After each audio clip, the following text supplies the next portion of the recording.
Professional training नहीं लिया हुआ है।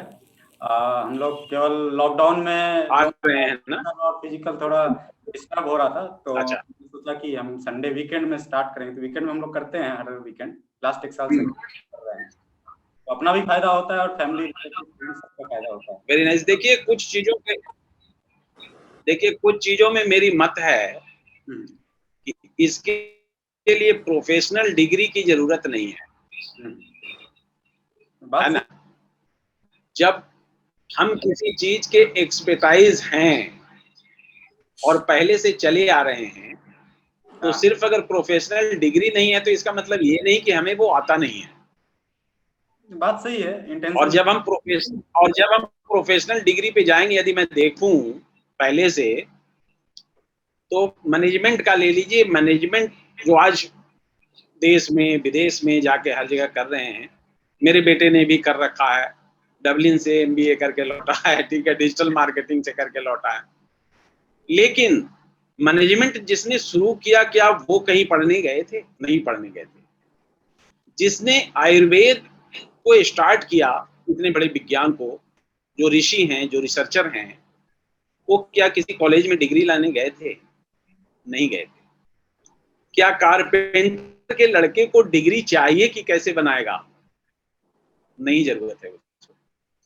इसी तरह से लोहार के लड़के को भी जरूरत नहीं है कि कैसे हथौड़ी बनेगा, कैसे औजार बनेंगे। उसको प्रोफेशनल डिग्री की जरूरत नहीं है। सही बात तो है। इसलिए कुछ चीजें हैं, जैसे ज्योतिष शास्त्र हो गए, आयुर्वेद हो गए। खास करके मैं आयुर्वेद के बारे में आप लोगों को बताऊं कि आयुर्वेद की डिग्री 5-7 साल में लेने वाले आयुर्वेद से अनभिज्ञ होते हैं, जिनका बैकग्राउंड आयुर्वेद का ना हो।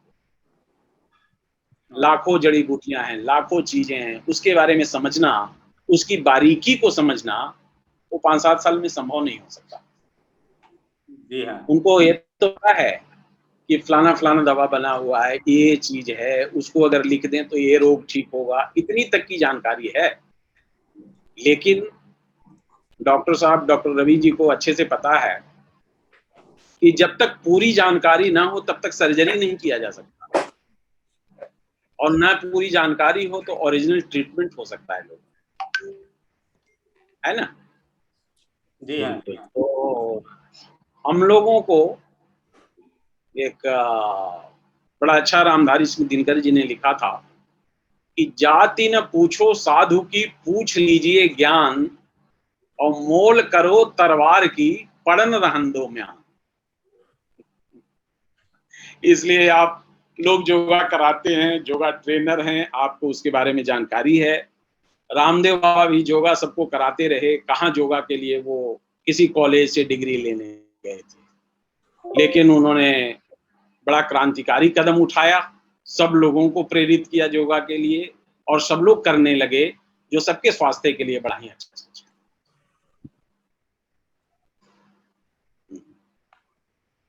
जी हाँ। तो क्या अब हम लोग सब लोग जुट गए हैं, अपने आए मीटिंग पे? 11:33 हो गया है, तो 2 मिनट और वेट करेंगे। ग्यारह हाँ हाँ, पैंतीस कोई नहीं, 5 मिनट का बफर कोई देते नहीं। हैं सबको। तब तक के पर्सनल अपने बारे में आप तो लोग बताएं। और कुछ प्रशांत जी, आपके फादर के बारे में भी बताइए, वो कब से शुरू किए थे फादर के बारे में? मैं डैड इस भी फाउंडेशन में जो कर रहे हैं वो। और कोई मुझसे पूछ रहा था कि इसका फुल फॉर्म क्या है एमएचएफ का। तो एमएचएफ मैं का फुल फॉर्म है जी, ये बहुत पहले पापा जी रिटायर होने वाले थे, तो 5-10 साल पहले ही इनके दिमाग में था, क्योंकि जिस तरह से जिंदगी गुजरा था, तो इनको लगा था इस सोसाइटी के लिए बहुत कुछ करना चाहिए। तो रिटायरमेंट के पहले से प्लान था, और एक जमीन था हमारा गांव में, तो उस जमीन पे कंस्ट्रक्शन करके इन्होंने माँ हीरापति फाउंडेशन एमएचएफ स्टार्ट किया है। माँ हीरापति मेरी दादी का नाम है, हीरापति देवी।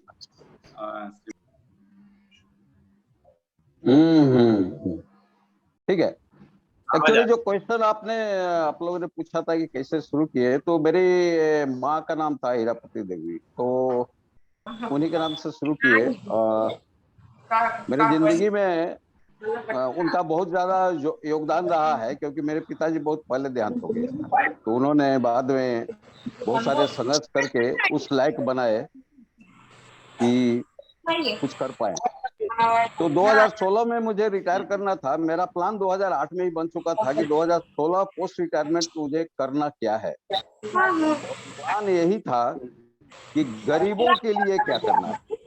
2008 में, उस समय मैं LDM था वहाँ, लीड डिस्ट्रिक्ट मैनेजर किशनगंज में। तो वहाँ बहुत कुछ सीखने को मिला। वो NGO से और गवर्नमेंट से कोऑर्डिनेशन वगैरह करना पड़ता था, तो बहुत सारी चीजों को मैंने देखा खुद से। तो मेरे दिमाग में एक संकल्प आया। वहाँ देखते थे कि गरीबों की जो स्थिति थी, या NGO का जो व्यवहार गरीबों के प्रति था, वो हमको अच्छा नहीं लगता था। बहुत सारे NGO जो जिनको हमको ये करना पड़ता था, डायरेक्शन वर्क देना पड़ता था, तो उनको डांटते भी थे। तो उसी समय मेरा प्लान बन चुका था। तो 2016 में जब रिटायर किए, तो पहले तो मेरा ये था कि कम से कम फाइनेंशियली ऐसा बेस बना ले कि हमको किसी के सामने हाथ नहीं फैलाना पड़े।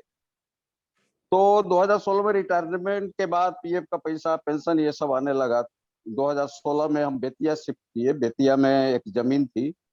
जमीन में करीब 1500 स्क्वायर फीट का एक हॉल, फिर ऊपर में 750 स्क्वायर फीट का हॉल, 6 रूम, ये बना करके पहले हम मतलब इंफ्रास्ट्रक्चर तैयार कर दिए। इंडोर गेम्स वगैरह के लिए बहुत सारा व्यवस्थित कर दिए। कंप्यूटर भी 25-30 लगा दिए।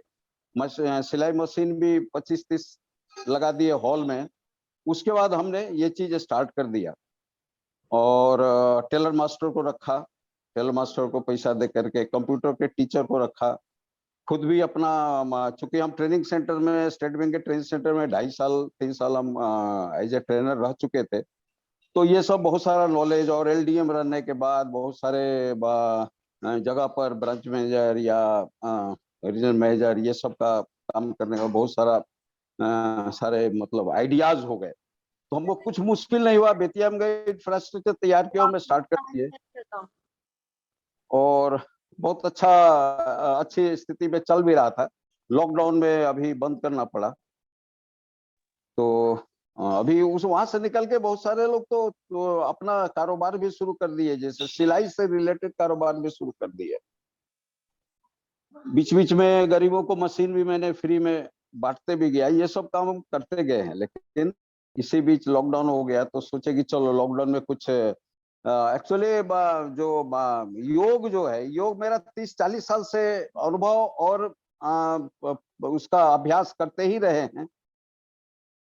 तो इसलिए योग मेरे लिए कुछ नया नहीं था। तो हम सोचे कि चलो 21 जून 2000 मतलब 20 से मैं पहला शुरू किए, और उसके बाद हर संडे को चलता ही रहा।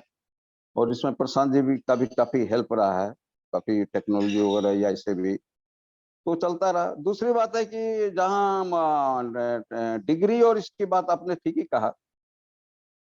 बहुत सारे लोग MBA करते हैं, लेकिन मुझे तो लगता है कि सबसे बड़ा MBA इनबिल्ट होता है, भीतर से आता है।